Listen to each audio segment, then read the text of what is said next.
All right, today we're taking a look at this clone decoy. We're gonna see what comes in the box and if you should add it to your spread for this upcoming goose season.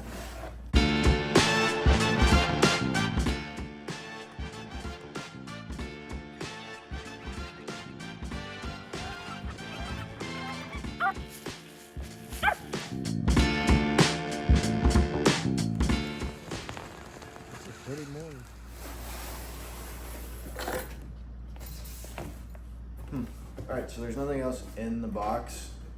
I'm guessing that everything you need is going to be in this. This bag is actually pretty sweet as far as like ease of use and just getting it to and from the field or wherever you're hunting. What do we got? Okay. So all the stakes and stuff that you need to set it up are gonna be in this back section. Let's take a look at the actual decoy itself. Okay.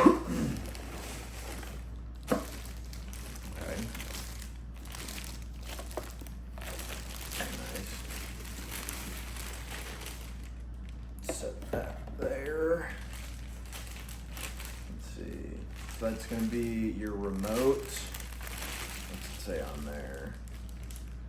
So it's just got your basic on and off switch, and then I'm guessing that's your speed for how much you actually want the wings to move. You can leave that there for now.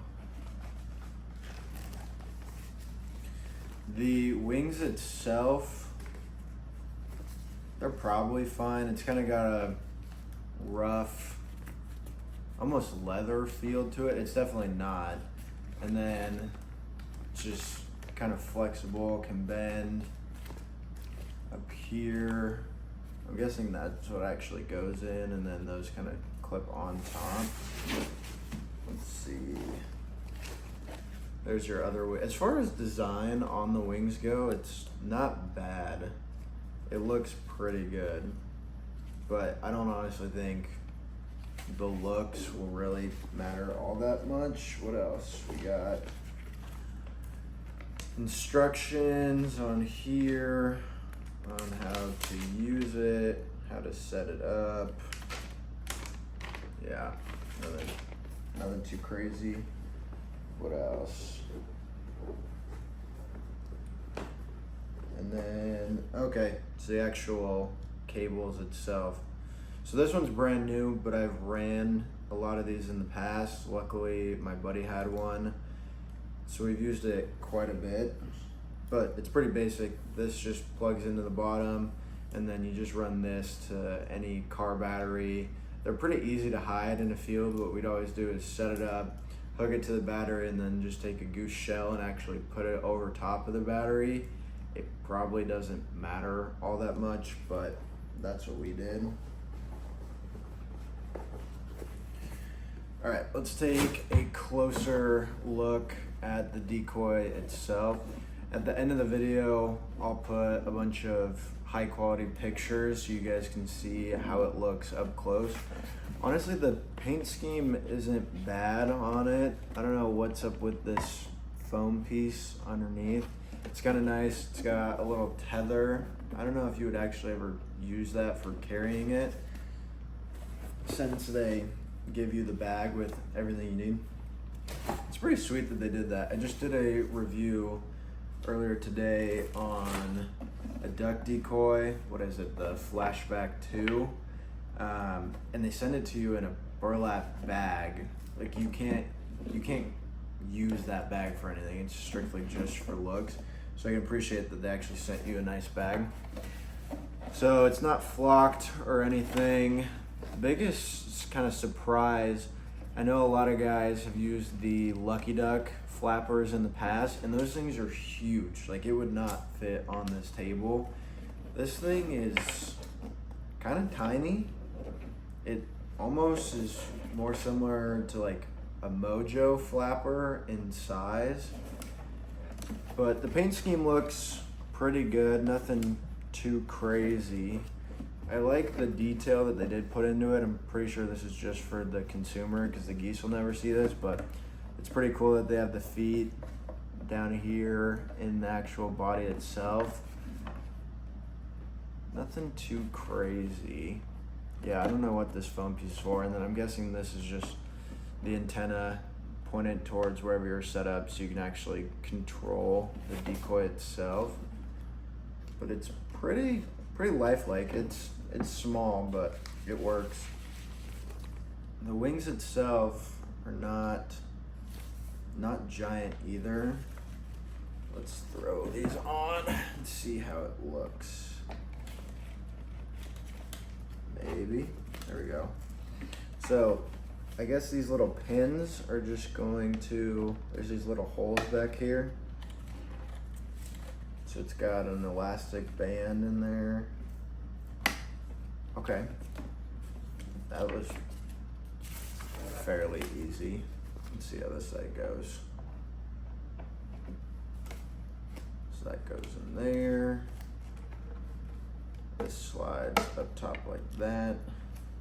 And then we do the same thing down at the bottom. That is pretty simple. There's the backside look of it. That's what the birds will be seeing, so that's what actually matters. The idea of running a motion decoy for geese is kind of weird. I feel like majority of waterfowl, or especially goose hunters out there, if they're gonna use something like this, they're just gonna use a regular flag to just get attention of the birds, especially if you're running traffic on geese or you're in an area where you can see for a long ways around. I haven't ever had any bad experiences with using these. I actually did not know that it was that easy to set up. That's pretty slick. So we've always used these, especially on like super cold days. We kind of create a dark pit where we'll run a bunch of shells, or we'll run a bunch of silhouettes just tightly packed, and then we'll throw this in the middle of that kind of tight wad of geese, where we, especially when we're hunting lessers out west, where we want them to finish kind of right in that kill hole, that's where we've always put this. I don't think it would work that well. Say you're shopping for a motion decoy and you want something like this, and your thought process is, oh, I can just turn this on and use this to flag geese in instead of using the handheld flag. I don't think this is necessarily got the size for you. I don't think it's actually gonna work. But as far as once you get the geese, once you get their attention and you're actually working them, the ability to just quickly turn this off and on, I think in the past, especially with my experience, it's going to kind of direct those geese where you want them to land instead of landing on one side of the field or the other. Obviously you can run different hooks and there's thousands of decoy spread ideas, but this is pretty cool for finishing birds right where you want to.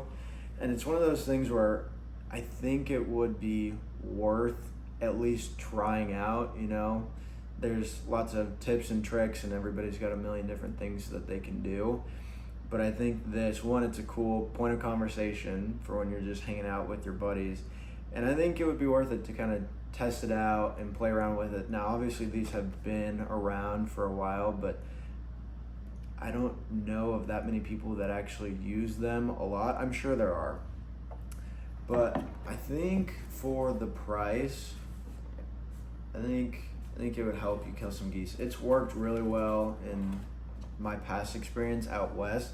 I'm excited to use it on some birds out here on the East Coast in the Virginia, North Carolina, Maryland area, and see how it performs out here. Now, yes, we're hunting a lot of resident birds majority of the time. We'll get some migrators through, but I think it's just another thing you can throw out in your spread.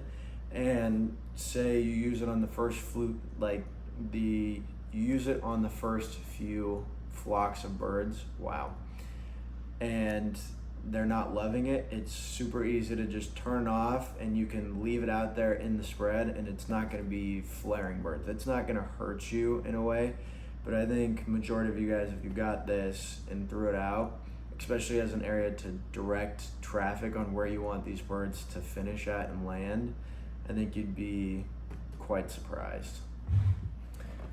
Now, as far as price goes, so really the only two options on the market is this decoy and then the Lucky Duck flapper, which is pretty much twice the size of that. That thing is huge. So the Lucky Duck is running around $350. I've seen it a little cheaper at some places online. This on average is going to cost you about $250, depending on if you get it with any sort of sale or discount like that.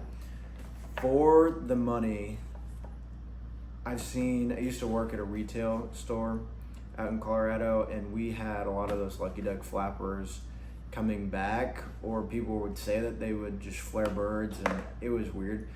For the money, if you're gonna run some sort of motion goose decoy this year, I think this is by far the clear option. Its MSRP is $250. Like I said, you might be able to get it for cheaper somewhere else, but the fact that it comes out of the box ready to go with a stand, the nice bag that you can actually use to get it places, and honestly I think the size of it is kind of beneficial. You don't want something huge like a full-size decoy, in my opinion. Like this is pretty perfect. I can't imagine having too many issues with the product out in the field. Like we've ran this in almost negative 10 degrees weather one time, and it was still fine. The only thing you have to get on your own is going to be a car battery or some way to actually run the device. They also make a motion swivel to where you can make this thing actually move back and forth. I don't know the price on that, but I would just get one of these, run it with the stock stuff, play around and see how it's gonna fit into your spread this year, and then you can always go from there.